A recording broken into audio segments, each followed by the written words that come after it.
समय का रहस्य, अरुण की अद्भुत यात्रा। अरुण एक क्यूरियस युवा था। उसके मन में हमेशा से यूनिवर्स के सीक्रेट्स जानने की लालसा थी। एक दिन उसे अपने दादाजी के पुराने सामान में एक अजीबोगरीब डायरी मिली। डायरी में टाइम ट्रैवल के बारे में लिखा था। अरुण को यह सब एक सपने जैसा लगा।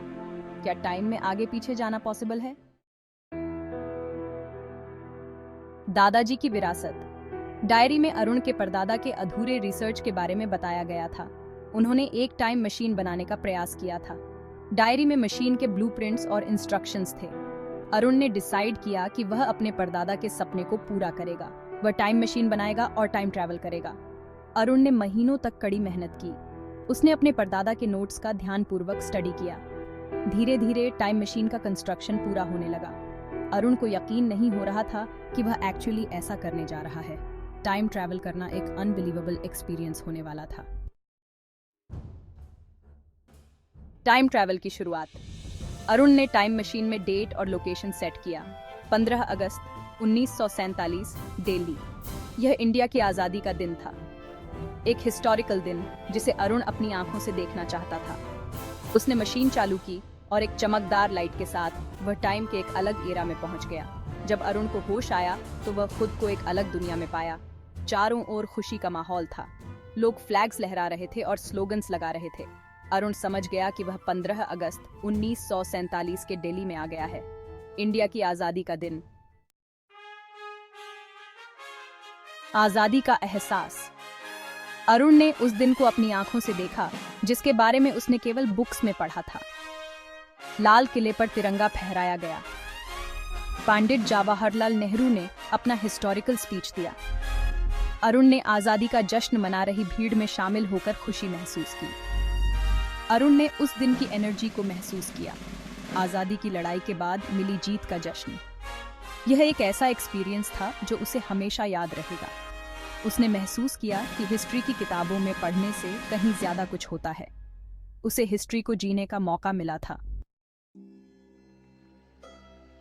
अरुण ने सोचा कि जब वह उस टाइम में है तो उसे महात्मा गांधी से मिलना चाहिए।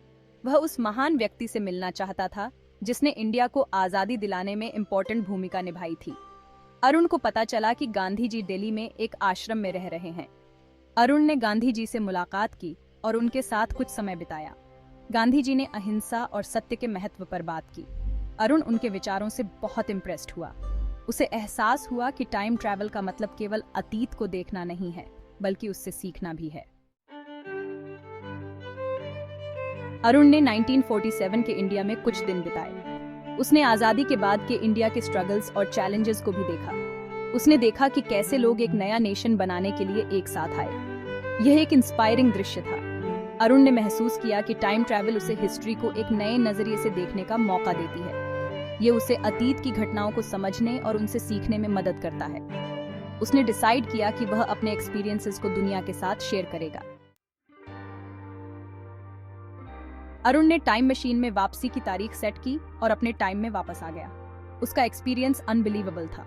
उसने हिस्ट्री को जिया था, उससे सीखा था और उससे इंस्पायर्ड हुआ था। अब वह अपने परदादा के अधूरे काम को पूरा करने के लिए दृढ़ था।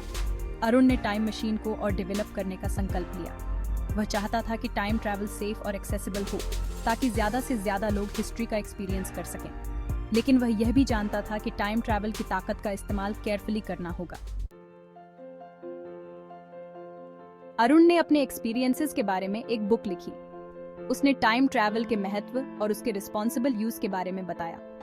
उसने लोगों को आगाह किया कि टाइम ट्रैवल का मिसयूज हिस्ट्री को बदल सकता है और फ्यूचर को प्रभावित कर सकता है। अरुण की बुक लोगों को टाइम ट्रैवल के बारे में सोचने पर मजबूर करती है। यह उन्हें साइंस के प्रति रिस्पॉन्सिबिलिटी का एहसास दिलाती है। अरुण जानता है कि टाइम ट्रैवल का फ्यूचर उज्जवल हो सकता है, लेकिन केवल तभी जब इसका इस्तेमाल केयरफुली और समझदारी से किया जाए। अरुण की कहानी हमें याद दिलाती है कि समय एक रहस्यमय चीज है। यह हमें अतीत से सीखने, प्रेजेंट को समझने और फ्यूचर को बेहतर बनाने का मौका देता है। टाइम ट्रैवल एक सपना है, लेकिन यह एक ऐसी ताकत है जिसका इस्तेमाल केयरफुली करना होगा।